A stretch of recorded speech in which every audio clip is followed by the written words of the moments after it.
পাইছোঁ যোৱা দুদিন পূৰ্বে যেতিয়া ইয়াত আপোনাৰ এই সাম্প্ৰতিক পৰিস্থিতিৰ ওপৰত লক্ষ্য ৰাখি যিদৰে আমাৰ বন বিষয়াৰ যি আমাৰ কৰ্তৃপক্ষ এই কৰ্তৃপক্ষৰ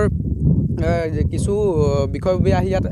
অস্থায়ী শিবিৰ স্থাপন কৰিছিলে যিহেতু ইয়াত যি শিল খনন কাৰ্য চলি আছিলে তাক বন্ধ কৰাৰ উদ্দেশ্যেৰে এই পদক্ষেপ হাতত লৈছিলে কিন্তু আমি দেখিবলৈ পালোঁ যে অস্থায়ী কাৰ্যালয়টো যেতিয়া অস্থায়ী শিবিৰটো যেতিয়া আপোনাৰ স্থাপন কৰিলে স্থাপন কৰাৰ পিছতেই এদিন পিছতেই দেখা গ'ল যে নগা দুৰ্বৃত্তই আহি সেই শিবিৰটো জ্বলাই তহিলং কৰিলে তাৰ ফলত আমি এটা কথা স্পষ্ট ভাষাৰে আমি ক'ব বিচাৰোঁ যে এনেধৰণৰ কাৰ্য আমি কেতিয়াও গ্ৰহণযোগ্য বুলি নাভাবোঁ আৰু ইয়াৰ লগত জড়িত থকা যিসকল লোক আছে লাগিলে আমাৰ অসমৰ যি শিল মাফিয়া বুলিয়ে কৈছোঁ শিল মাফিয়াই হওক অথবা নাগালেণ্ডৰ কিছু দুষ্কৃতিকাৰীয়ে হওক তেখেতলোকৰ ওপৰত যি ব্যৱস্থা ল'ব লাগে অসম চৰকাৰ তথা আমাৰ সন্মানীয় বিধায়ক মহোদয় তথা যি আমাৰ সৰুপথাৰ সমজিলা আৰক্ষী বিষয়া সকলোৱে যাতে ইয়াৰ ওপৰত বিহিত ব্যৱস্থা গ্ৰহণ কৰে আৰু ইয়াৰ ওপৰত এটা অতি সোনকালে এই আমাৰ যি সীমাৰ সমস্যাটো সমাধান কৰি আৰু এই শিল মাফিয়া যিসকলে আমাৰ বৰ্তমানো ইয়াৰ লগত জড়িত হৈ আছে কৰায়ত্ব কৰিবলৈ সম্ভৱ হোৱা নাই সেইসকলক কৰায়ত্ব কৰি কঠোৰতম শাস্তি প্ৰদান কৰিবৰ বাবে আমি উৰিয়ামাটি সীমান্ত আঞ্চলিক ছাত্ৰ সন্থাৰ তৰফৰ পৰা অনুৰোধ জনালোঁ।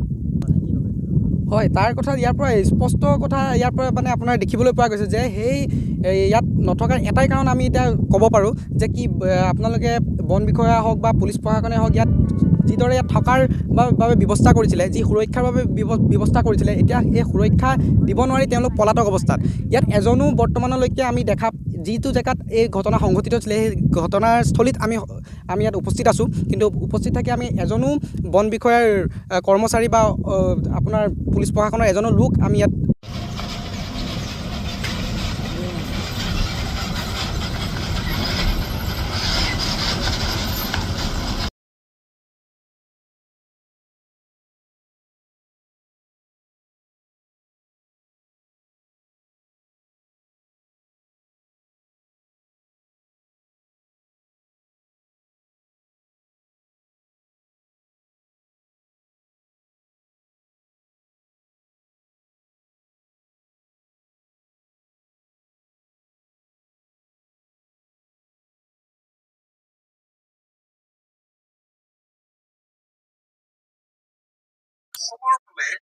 খান্দি আকৌ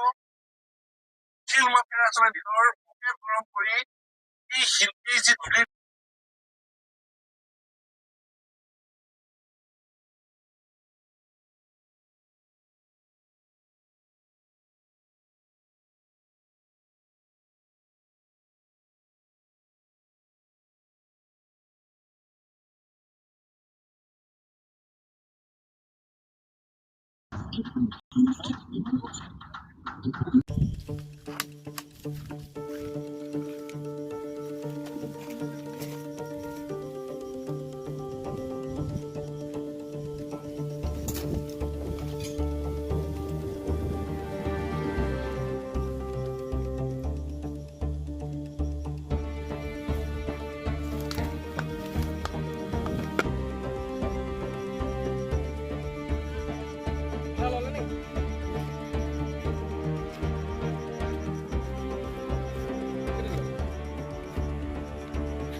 এনেকৈ সেইটো পাৰতে লাগিছে কিন্তু পাৰেই মাৰি আছে